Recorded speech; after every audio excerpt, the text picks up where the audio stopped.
Coucou tout le monde, j'espère que vous allez entendre la vidéo. Alors je suis en tenue, voilà, j'ai piqué la tenue de cycle de mon compagnon pour pas me tremper, mais finalement ça va, il pleut pas. Il faudrait un peu de pluie, bref. Je voulais vous parler d'un sujet qui m'est arrivé la semaine dernière, qui a été assez compliqué pour moi, et je sais que peut-être ça parlera à certains ou ça donnera une information, et je trouve ça plutôt sympa de partager. Je vous explique. Je suis arrivée dans la commune de Tougoulm il y a peu de temps, il y a 4 mois, et en fait, après le déménagement, j'ai laissé mon chien, sortir tout seul, voilà. Bref, il fait son truc, il était 21h, je pensais que ça serait tranquille, et en fait, un voisin est arrivé en disant que mon chien avait poursuivi son chat.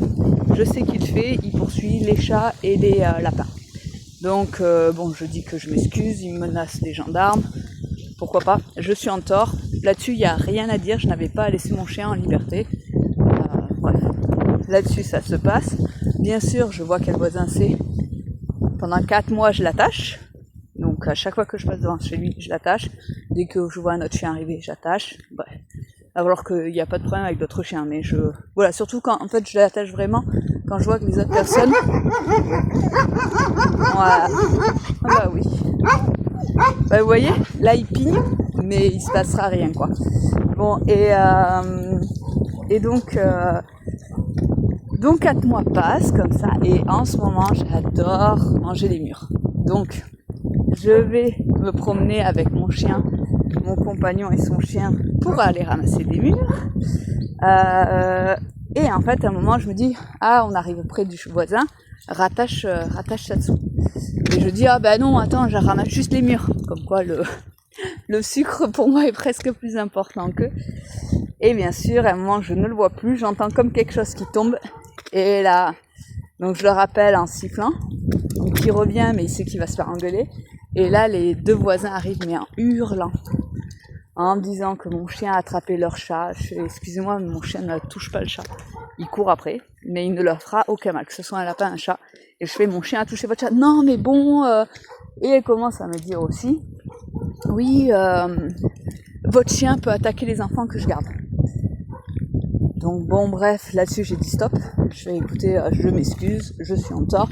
Et donc là je dis, vous savez bien que dès que je vous croise, je vous dis toujours bonjour, et surtout mon chien est toujours attaché. Je fais, là vous voyez bien, donc j'avais dans une main les mûres qui étaient dans un saladier, et dans l'autre mon petit sécateur. Je fais, vous voyez bien que c'est quelque chose de... Bref, elle continue à m'hurler dessus. Enfin, elle a commencé à arrêter de me hurler trop dessus quand elle savait que mon compagnon était en train de me filmer. Donc là, bien sûr, ça s'est un peu adouci. Et bon, elle m'a menacé de monsieur le maire. Bon, bref, là-dessus, ok. Et en fait, je vous raconte cette histoire, pas parce que... pour dire, aidez-moi, je suis... Non, en fait, je suis en tort. Mon chien n'avait qu'à pas être en liberté, c'est un fait. Là-dessus, je reviendrai. Et je me suis excusée surtout. Donc là-dessus, il y a vraiment... c'est pas ça le fond de l'histoire, c'est mon histoire. Le fait que, en fait, moi, tout de suite, je me suis dit, il faut que je déménage. C'était terrible parce que je venais la veille de finir enfin la chambre que ma fille voulait pour rentrer au collège, pour être bien et tout ça. Et en fait, je venais de finir au bout de 4 mois l'installation, vraiment, je me sentais en cocooning dans ma maison. Et je me suis dit, putain, à cause de cette histoire, je dois partir. Et là, ça a été terrible. Je me suis pas dit, je vais me séparer de mon chien ni quoi que ce soit. Je me suis dit, il faut que je fuis. Parce que moi, avec mes traumas d'enfant, dès qu'il y a un danger, la seule chose que je fais pour m'en sortir, parce que je crois que c'est ça qu'il faut faire. Alors excusez-moi, ça passe. Attendez. C'est bon, je suis passée. Donc moi, la seule chose que je fais, c'est fuir. Parce que une fois, bref, j'ai dû fuir pendant 15 jours. Ça, c'est encore une autre histoire. Et donc, ça, c'est un trauma qui me reste. Et que dès que je suis en conflit, en gros conflit, je parle de quelque chose où mon ancien système me dit attention, t'es en danger, voilà, je veux fuir. Et en fait, ça m'a rendu tellement triste. Et j'ai un exercice qu'on m'a conseillé, c'est les 7 pourquoi.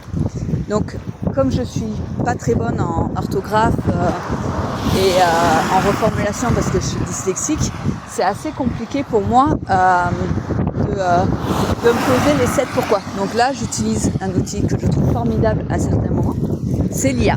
Donc j'utilise ChatGPT et je dis est-ce que tu peux m'aider dans les 7 pourquoi. Donc pourquoi quand on me hurle dessus, c'était assez violent, hein, il faut l'admettre. Donc quand on me hurle dessus comme ça, moi j'étais très calme parce que comme j'avais expliqué à la personne, je suis en tort, ça n'aurait pas dû arriver, je m'excuse, mais en fait elle continue à hurler en fait. À hurler, bon.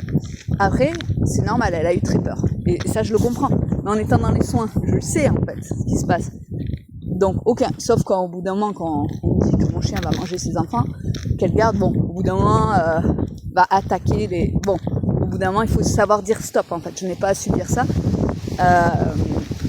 Et donc, on revient sur la fille, donc j'utilise les 7 pourquoi. Et en fait, en utilisant ces 7 pourquoi, donc, pourquoi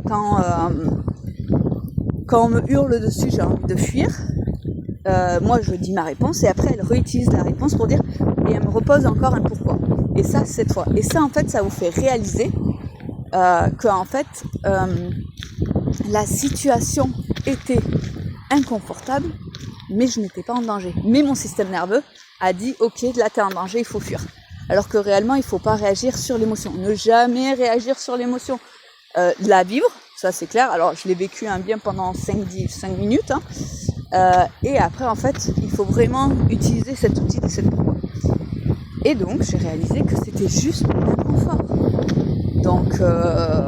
Donc l'histoire finalement c'est que mais pendant une semaine j'ai recontinué à attacher mon chien comme je faisais, mais je passais vraiment par un autre endroit parce que je ne m'en sentais pas le confort, j'étais pas du tout en confort de passer à côté de chez eux. Et je vais continuer jusqu'à temps que voilà, ça y est, là je suis en confiance avec moi-même. Je sais que même si je les croise, il n'y aura pas de souci je garderai la tête haute et je passerai parce que il ne s'est rien passé. Parce que réellement, il ne s'est rien passé. Donc ça déjà c'est agréable pour tout le monde quoi. Donc voilà. Donc vraiment n'hésitez pas. Donc en gros le message, c'est vraiment n'hésitez pas à utiliser les 7 pourquoi. Et là on est à 7 minutes. Je sais pas si cette vidéo parlera ou pas. Moi en tout cas c'était pour vous dire que cet exercice c'est vraiment ce qui me un chien. C'est vraiment ce qui me permet d'avancer et voilà, et c'était pour vous le partager. Donc je vous dis à bientôt.